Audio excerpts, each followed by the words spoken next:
again, everybody. We're back with the beautiful baldy Sophia, my favourite person. My favourite bald person, at least. You know, and hang on. Isn't your husband bald? No, he is not. He's not. He just no. Has he got more beautiful hair than me? He does have more beautiful hair than you. The only problem is his hair is blonde, so not many people can see it. Yeah. That's why I think he's bald. Yeah. Oh my God. He's going to watch this. He's going to be like, oh my God, no. So, we are back with some lovely questions. Start with number one, which is, what are 3 items you'd take with you to a deserted island? Well, I think that I would take some form of some sort of music. Maybe this is a bit like Desert Island Discs on radio. Yes, it is, isn't it? Oh my God. I think, if I'm not working, even when I'm writing my session reports, I like to have music on. After this, you can't see because I've got my beautiful blurry background on, but my house is tip. So after this, I'm going to be putting my headphones in, turning my music up loud and doing some cleaning. So yeah, definitely some sort of music player. What kind of music do you like? I like lots of different music. I like a really sort of wide range of music. And I grew up my dad had walls and walls of CDs in the living room. So I grew up. Yeah. Do you remember the CD stacks and they would turn? Yeah. My granddad had those. So I had quite an eclectic taste in music. So I like lots of different music. I like rock music. I like some pop music. I love some, like you, I enjoy some 90s dance music. Always. 90s and noughties. I am the biggest Clubland fan. I just relive my youth every time I clean my house. Yeah, exactly. Yeah. So yeah, some sort of music player, I think. And then I guess I like to cook. And in part I like to cook because I like to eat. So I imagine that desert islands have got a nice range of sort of exotic foods.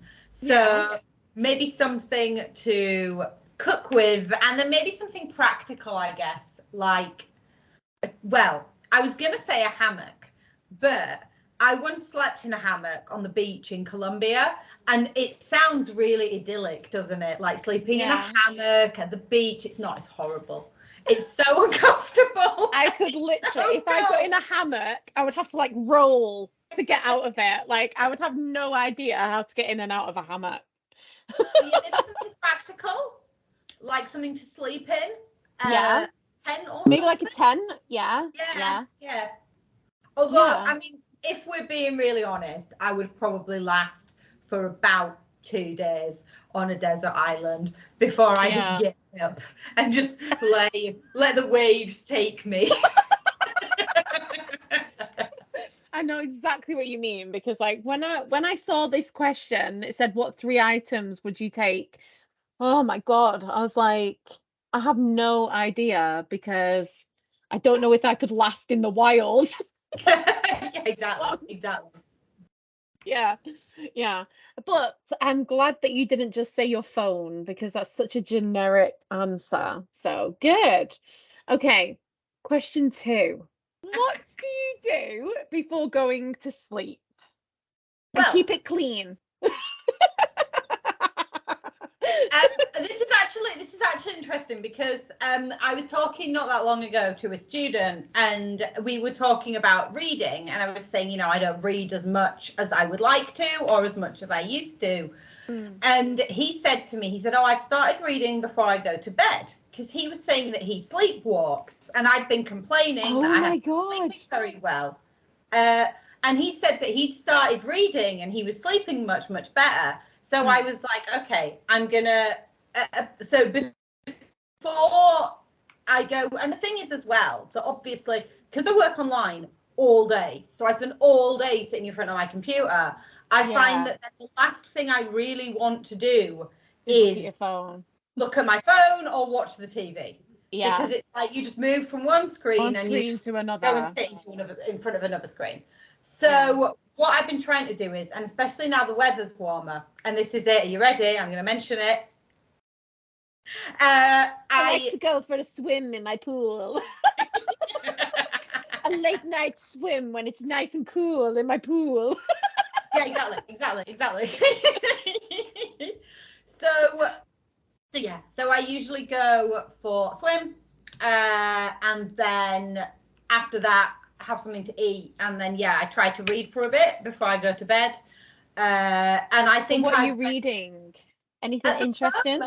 I am reading. I don't know where it is. Well, I'm actually reading 2 books, because I started reading one, and then when I was in the airport yesterday, I saw a book which I've been looking for a little while, and it was half price.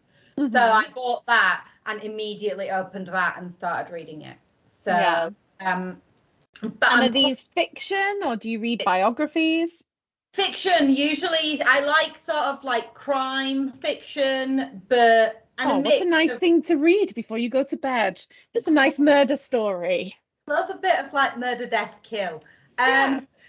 I've been reading, actually, the book that I bought yesterday is the new Richard Osman book. You know, the guy. I knew you were going to say that. I knew you were going to. Do you know, I really want to read his books. Like, he's on my list. Really good. Yeah. Really good. So they're about basically they're about these people, these old people who live in a retirement village, and they have a club called the Thursday Murder Club, where they get together to discuss like historic murder cases, but then they become like embroiled in like real crime as well. And it's quite it's quite good because it's quite light-hearted and it's quite easy reading. So he's quite a funny person as well, isn't he, Richard Osman?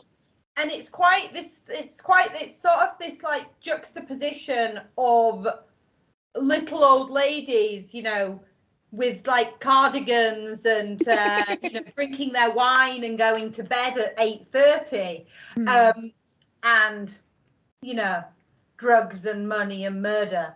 And I think the 2 things together, it makes this like quite fun and interesting contrast.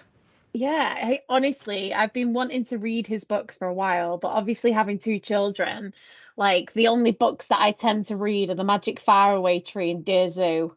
So not quite the same. Dear Zoo is a top quality. Oh, absolutely. Yeah. It's an absolute page turner. Right, next question. Question 4. What could you give a 30-minute presentation about with no advanced preparation? Well, probably a few things, because there are lots of things that I have like a few like obsessions, I guess. One of them, to go back to our previous conversation, is the Arctic monkeys. I could probably talk about the Arctic monkeys for 30 minutes.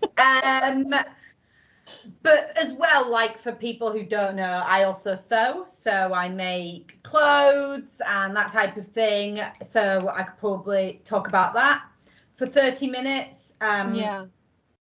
Dogs. I've got 3 dogs. I could probably talk about dogs for 30 minutes at least. Cheese. I reckon I could probably talk about cheese for 30 minutes. Oh, I love cheese though. I love cheese. I can't eat cheese at the minute, and it is killing me, honestly. Yeah, it's so bad. Because I'm tired today, because my flight landed really late last night. Yeah, I can tell today it feels like a cheese day. It's a cheese and wine. Oh, yes. So and then the risk of you mocking me forever. You know well that I'm a big, that I love a bit of grammar, that I'm a big grammar. So oh God, such a grammar geek. Yeah. You are a fountain of knowledge when it comes to grammar. And I have to What can say that I say? you have actually saved my bum quite a few times with your love of grammar. Because for people who don't know, me and Sophia met at university, the Open University. So we have been friends for a very long time, only online. Yeah, we've never actually met in person. No, yeah, I spend probably more of my time speaking to Sophia than I do to most other people. But yes, she is the grammar queen and she helped me with a lot of essays in the past. So, big up the grammar geek. She is needed. But also, Sophia writes a lot of our topics on smart learning, which is why they are so grammatically correct. Thank you to Sophia. What can I Yeah. I have to say? say, like, when I saw this question of what you would give a 30-minute presentation about, I mean, I feel like I am a fountain of knowledge when it comes to complete nonsense that nobody Oh, yeah, needs to know. Yeah. yeah, And 100%. it's just one of those things that I just love to know things about random stuff. But I think I could probably give a 30-minute presentation about Henry VIII because he, I think, is one of the most interesting and eccentric characters. For people who are not aware of Henry VIII, he had 6 wives in a very short period of time. So, I think it's interesting because I watched something the other day and they were talking about, obviously with like the coronation of the king and stuff, they were yeah. talking about previous monarchs, Oh my and they God. described Henry VIII as, they were like, a man who had 6 wives, and we It's a celebrated that shame. by teaching Yeah. all school children a rhyme to remember how Yes. he killed them. It's like divorced, Divorce, beheaded, beheaded, died, died. divorced, Divorce, beheaded, beheaded, survived. survived. Yes, yeah. So, what job would you be terrible at? Um, well, I think there are two kind of ways of looking at this. Firstly, because I always assumed that I would be really awful at anything that involved any kind of manual labor, and then when I accidentally became a Became a farmer, farmer. well, but it's this thing I kind of have. I think I have this sort of level of audacity where I kind of think, well, I could probably do that. So, like you said before, fake it till you make it.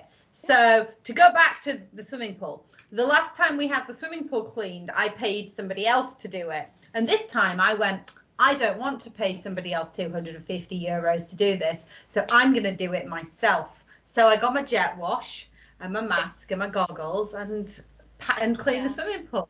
yeah. I believe I sent you some videos of it. You You were, did. You did. highly impressed. I was very impressed actually. um, And actually I, very jealous because I love a jet wash. Oh, the satisfaction from watching a jet wash. it is really satisfying. It is really satisfying. Well, let's do the last question then before we finish. So, what's the best piece of professional advice you've ever received?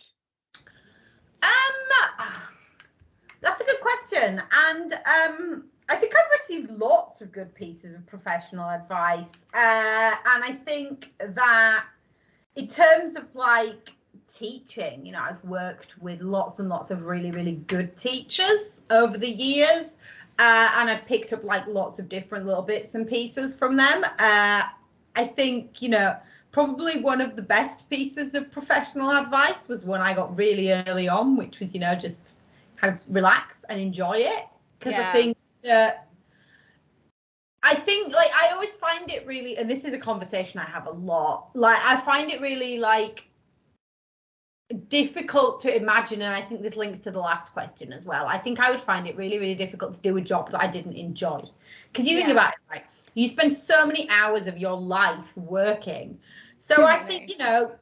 you should try and enjoy it and try and like make the best of it. And I think that, yeah, kind of being relaxed and enjoying it is probably one of the best pieces of advice I've had. Yeah. But I also think, I think probably the other piece was, never don't go into something unprepared because it's blatantly obvious. But yeah, I think as well that definitely like enjoy it and make the most of it, because if you enjoy it, it shows your students, your students enjoy it, and it's generally just a nicer experience for everybody. Because think about it, if you've got, I used to teach a student and I had an hour with her on a Saturday morning, and I would always say to her, she'd be like, it's not you, but it's Saturday morning and I don't want to be here. And I'd be like, well, you know what, you're right, it is, it's Saturday morning and I'm not really sure that I'm, given the choice, I would probably be in bed still. But, girls got to eat and feed a pig. So, but yeah, so I think that we were like, we were both like, well, at least if we enjoy it, it's not quite so much of an effort. Yeah, no, that's good. That's good. I don't know if I've really had any professional advice apart from like just go for it, Yeah. What's the word I think my own advice to myself is, what's the worst that could happen realistically, So you just got to go for it, man. Well, it's that thing, isn't it? I think like when I was younger, my mum would always be like, well, the worst thing that can happen is that they can say no. Like, if you for something or you want something or you're trying for something, she's like, yeah, the worst thing that can happen is that they'll say no. So at the end of the day, you might as well go for it, because you don't want to spend the whole time thinking, well, what would have happened if I'd gone for it? What could have been? Exactly. Yes. Exactly. And on that note, we'll leave it there, everybody. But as usual, it was nice to see you again today, Sophia. You too. Again, obviously, Sophia probably wants to say it this time. You tell people what to do, Sophia. Oh, come on. I don't like and subscribe and stuff. Yeah.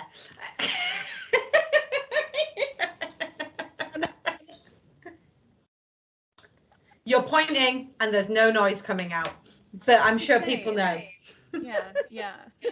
Bye, everybody. Bye.